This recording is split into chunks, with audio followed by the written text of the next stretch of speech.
Okay, so whenever we talk about classification, we have three systems of classification.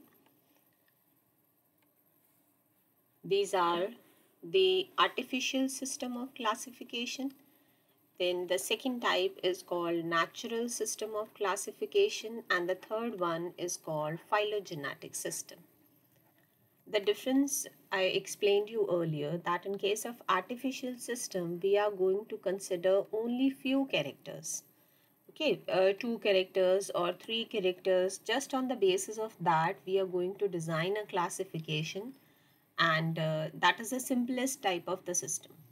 The natural system of classification, in which all available characters, okay, all characters, whatever is known for the plants, they are taken into consideration while proposing this kind of the classification system. So it is obviously better than the artificial system. And phylogenetic system is the one in which the evolutionary history is also kept in mind. On the basis of evolutionary history, what were the lines of origin, what were the lines of evolution. So along that, the other characters, they are also taken into consideration, and then together when a system is proposed, that is called the phylogenetic system of classification.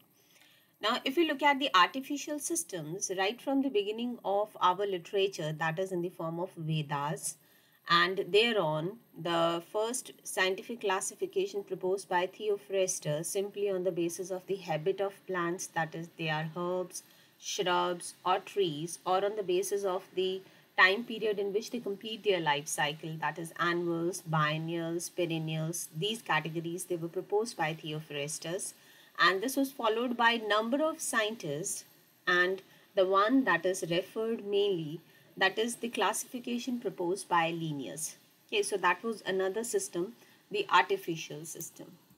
So if we look at the classification proposed by Linnaeus, its full name is Carolus Linnaeus. He proposed an artificial system based upon the flower related characters. So they were mainly related to the stamens and how they are inserted on the petals, and what kind of the insertions are there amongst different floral parts. So on the basis of that, he proposed a classification system in two books, Species Plantarum and Genera Plantarum. So basically it had, when we talk about Genera Plantarum, it has 24 categories. These were Monandria, Diandria, this is on the basis of number of stamens, Triandria, Tetrandria, Pentandria, Hexandria, Heptandria, Octandria, Enneandria means when 9 stamens are there, Decandria, Dodecandria, Icosa, Icosandria, Polyandria. So it's up till 12, and this one is when it is greater than 12. Then Didynamia means 4, too long, too short. Then the condition is didynamous. Tetradynamia means total 6, 4 short, 2 short, 4 long. Okay, so that is the tetradynamia condition. Monadelphia, when all filaments are fused to form one group. Diadelphia, when filaments fuse to form two groups. Polyadelphia, many groups. Syngenisia means all anthers, they are fused.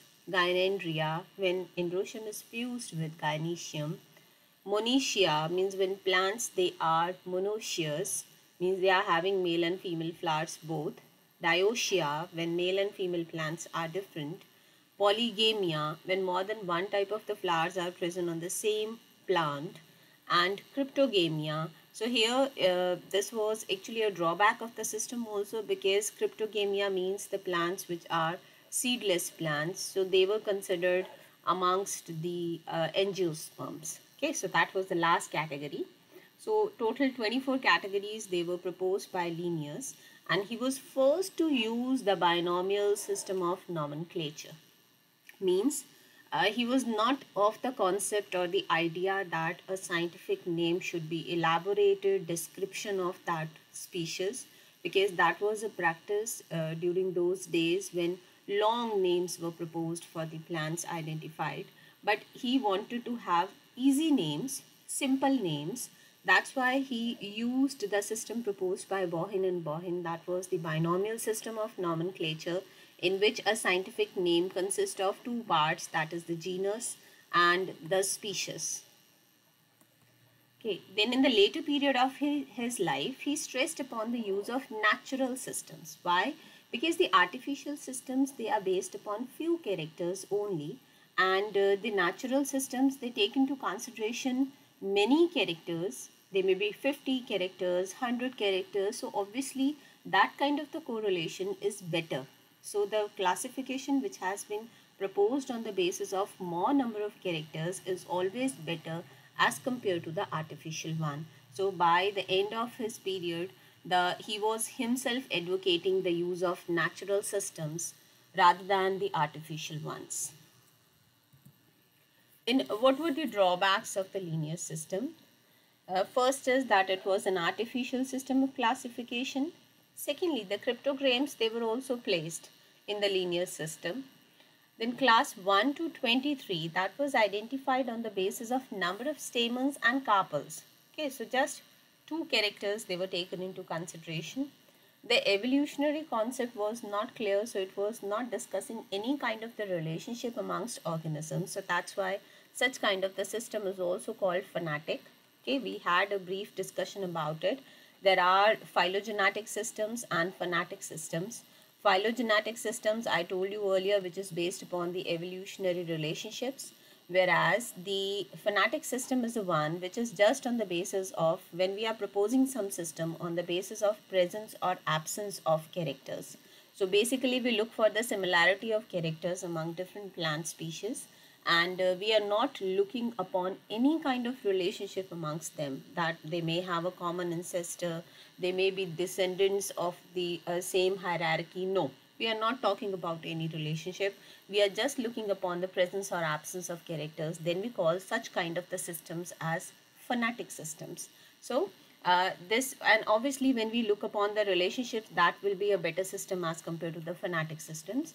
So that was the limitation of linear's concept, that it was the not based upon the evolutionary history, because by that time, you know, much of the science had not developed to that much extent.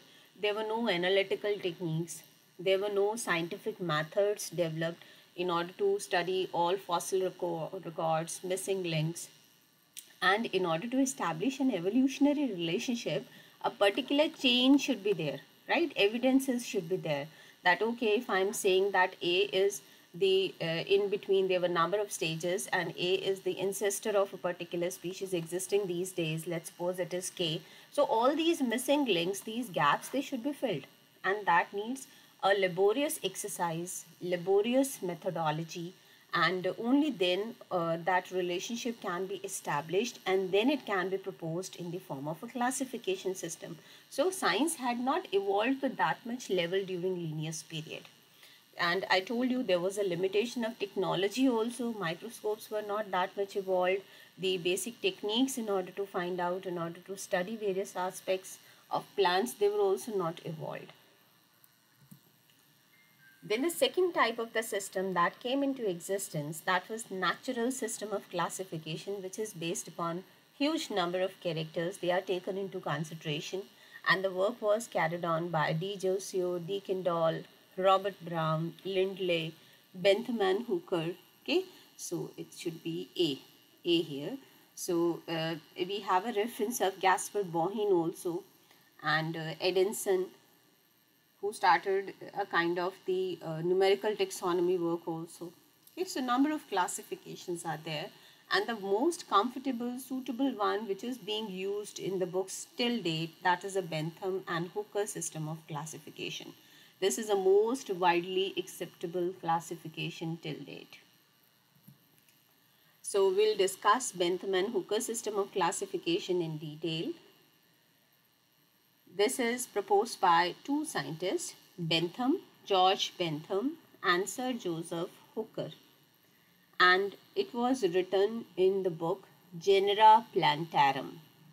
And in total, 97,205 species of angiosperms, flowering plants, that was explained in the Genera Plantarum.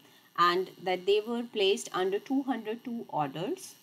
Nowadays for orders we use the word families, okay, and that was in turn grouped into cohorts, which we now recognize as orders.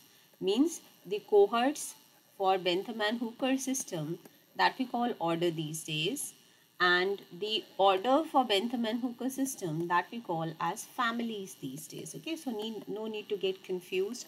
While defining it, we are going to use the present day terminology, but you should know that they use word cohorts for orders of these days and order for families of these days. So this is the present one.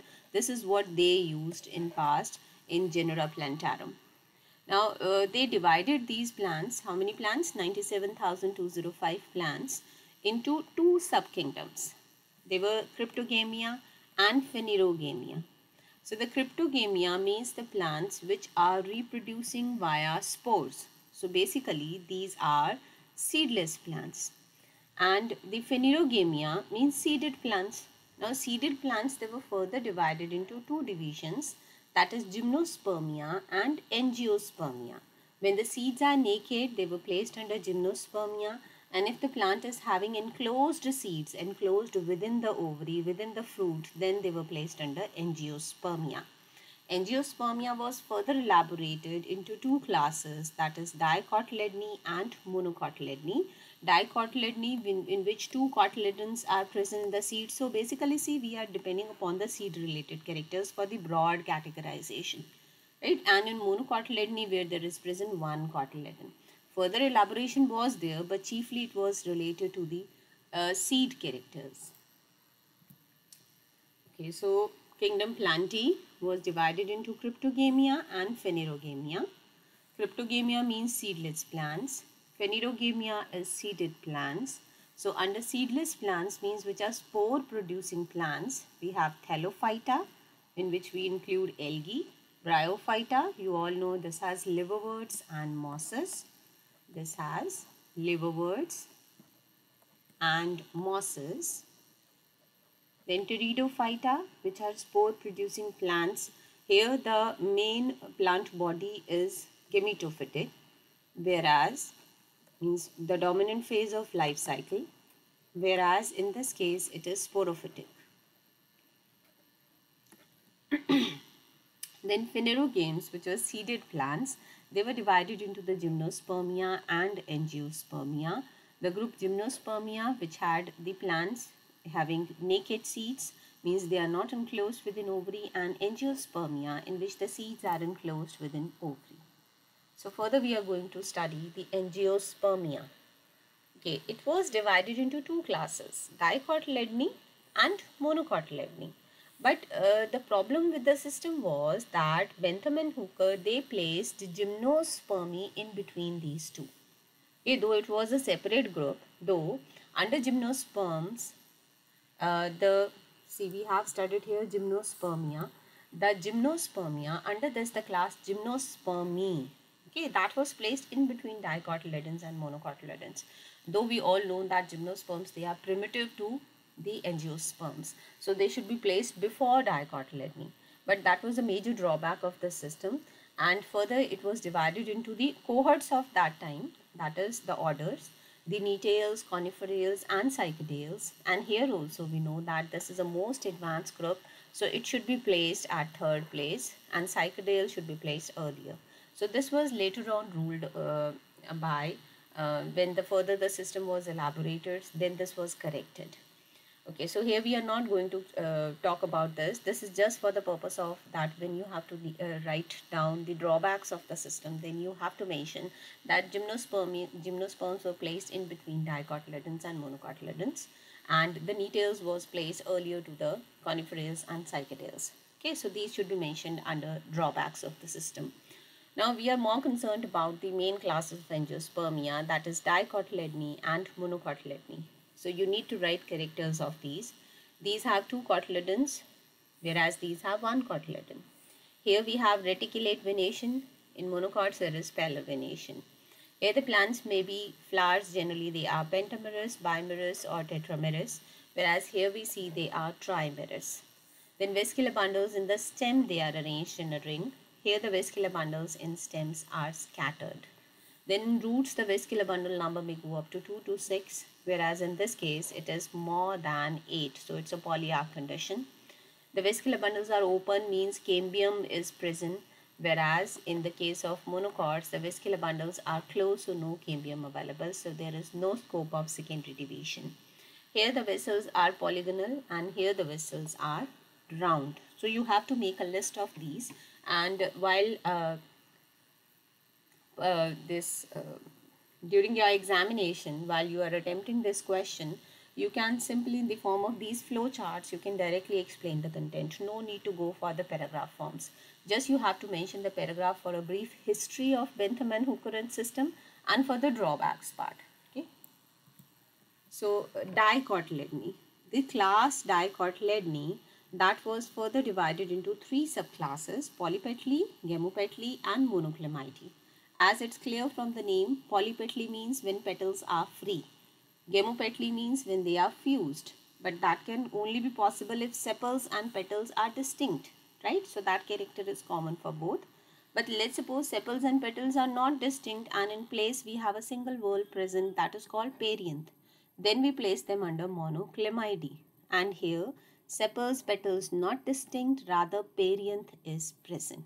That may be, and the individual part of the perianth is called tepal, which may be free, that may be fused. Okay, so the criteria for the first 2 subclasses is whether the petals are free under polypetalae, whether they are fused under gamopetalae, and if sepals and petals are not distinct, rather perianth is present in which tepals may be free or fused, then we place those under the subclass monoclemidae. Now in the polypetalae there are 3 series, for gamopetalae as well, and for monoclemidae there are 8 series. So first is subclass polypetalae. In this 3 series are Thalamiflorae, Disciflorae and Cheliciflorae.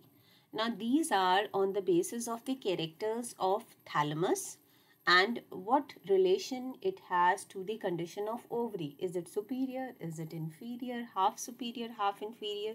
So on those basis, these 3 series, they were defined. Thalamiflorae means when the thalamus is convex or elongated. Means either it is like this, elongated, as you see in case of ranunculus, it is extended into a column, or it may be simply a convex thalamus. Then it has, so means when ovary is placed here and all whorls they are arising from the sides, that clearly shows that hypogynous flowers, and ovary is superior. Whereas in this case, thalamus may be convex or it may be totally flat. Okay, so here also, even if it is flat, the ovary will remain superior. So the flowers, they may be hypogynous or they may be perigynous. Perigynous is a condition, let's suppose, in case of perigynous, when the thalamus is almost flat or has a slight depression, then you can see here that ovary is present here, okay, and the whorls, they are arising from here. Okay, so ovary is slightly deep-seated, so we call it as a half superior and half inferior condition, though whenever you have to express, we say that ovary is superior. Then this is disciflorae. It means there is a honey secreting disc or nectar secreting disc present below the ovary. So you will clearly see here a prominent disc present below the ovary. Third is Cheliciflorae. Now under this series, either the thalamus is flat or the thalamus is concave. So when it is concave, usually the wall of the ovary is fused with the thalamus, and here the ovary is inferior because see, ovary is arising here and all whorls, they will be arising above ovary. So such flowers, they are epigynous flowers, and if the thalamus is flat, the flowers are perigynous. Ovary in this case will be superior, whereas if it is concave thalamus and ovary is deep-seated, then the ovary is inferior and no nectar secreting disc is present below the ovary. So that is the difference from Disciflorae. Okay, in your book, under these series, number of families and orders, they have been explained. Need not to go for that. You will just mention the number and few examples of families under that. So we have basically under the 6 orders and 34 families. It has, and the one in your syllabus, they are Ranunculaceae, Cruciferae, and in practicals we have discussed Malvaceae. Disciflora has 4 orders and 23 families, and in your syllabus we have Rutaceae. And in Cheliciferae there are 5 orders and 27 families, and in your syllabus we have discussed Fabaceae. The other name for Fabaceae is Leguminosae. Okay, so you just need to write 1 or 2 example of families below the number of orders and families. Now the second subclass is Gamopetalae. Gamopetalae means when sepals and petals are distinct and petals are fused. So under this 3 series are there again: Inferi, Heteromeri and Bicarpellate. Inferi, as the name suggests, ovary is inferior and carpels are usually 2. In Heteromeri, ovary is superior and carpels are more than 2. So totally different from Inferi. In Bicarpellate, name suggests 2 carpels and here ovary is superior. So from this point it is different from Inferi. This is same, carpels are here usually 2, here the carpels are always 2. But here the ovary is inferior and in Bicarpellate it is superior. So now we have orders 3, 3, 4 orders in this, and families we have 9, 12, 24 families. In this, in your syllabus we have Compostae. It's not directly, you people have studied this earlier. Then Primulaceae, it's not in your syllabus, but just in order to mention one example, I have written here Primulaceae. It's after the main genus Primula, a very beautiful flower. Then under Bicarpellate, there are a number of families in your syllabus like Solanaceae, Asclepiadaceae, Labiatae, which is also called Lamiaceae. Okay, Apocynaceae, number of families. They are, I think, almost 30-40% of your syllabus is from Bicarpellate.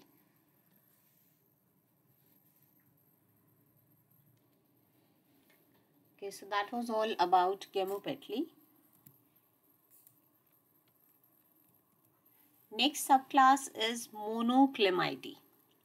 Now monoclemidae means monoclemideous flowers, means sepals and petals are not distinct, rather they have a single whorl which is known as perianth, and the individual part of perianth is called tepals. Tepals may be free or they may be fused. They are placed under monoclemidae. So under this we have total 8 series. So there are total 8 series. First is Curvembryi. Okay, you have to design some mnemonic in order to learn this. So it is actually CMM MDAUO.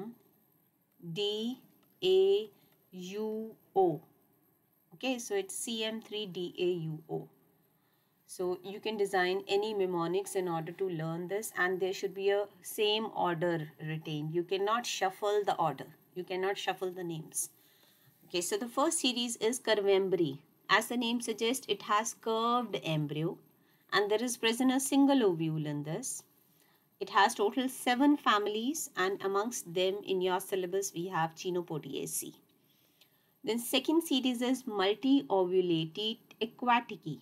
Means there are many ovules. Here there was single ovule. Here there are many ovules, and plants they are aquatic. It has got only one family, and that is Podostemonaceae. It is after the genus Podostemon. Third is multi-ovulated terrestris, means many ovules and plants are terrestrial. So there are total 3 families.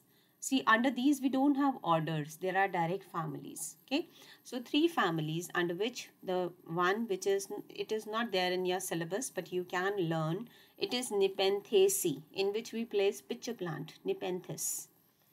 Fourth is Micrembryi, means here the embryo is very small in size. It has total 4 families, and one example that you have to learn is Piperaceae, under which we place black pepper, whose botanical name is Piper nigrum. Then the next one is Daphnaeales. Okay, all others they are ending with the AE, but this ends with ales, as well as Unisexuales. These two, they are different from the course. So Daphnaeales, where the plants are woody and here the carpels may be either one, it may be monocarpellary condition, or it may be two to many but fused syncarpous condition. So always the carpel will appear as a single structure even if it is multicarpellary. It will be syncarpous. So it has total 5 families, under which the example you have to learn is Lauraceae. Next is Achlamydospori, Achlamydeus. Now here it is not meant for the absence of perianth. Here it is meant for the absence of seed coats in seeds. So seed coats are absent, so seeds are without seed coats. You all know seed coat is called testa, tegmen. The outer one is called testa, inner is called tegmen, so they are missing. So here the example, and this is the case where parasites are there. Most of the genera of parasites, they are under Achlamydospori. So here we have Laurentheaceae. Okay. Then the next one is Unisexualis, under which the flowers are unisexual. And we have 9 families. In your syllabus you have Euphobiaceae. And another example you can remember is Urticaceae. It is after the genus Urtica, which is also called Bichu-Buti. And I told you that this is generally present, this is a weed present in the hilly areas. And whenever you touch this plant, the leaves of the plant, they have stiff hairs on its surface. So when you touch that, it may cause blisters to your skin. That's why it is called Urticaceae, Urtica. Okay, last one. Let's suppose you have considered all these characters and your specimen doesn't matches these 7 series, but it has perianth. In that case, you will place those under the last series, which is Ordines anomaly. So the plants which don't find place in any of previous 7 series, okay, they are placed here, are placed in Ordines anomaly. So here we have 4 families. One example is Selicaceae, under which we have the genus Salix, willow, and the second is Ceratophyllaceae. Ceratophyllaceae, this is a family of the aquatic plants. Under this we study a submerged hydrophyte, Ceratophyllum. Okay, so this is all about the series of subclass Monoclamidae. So that's all for today.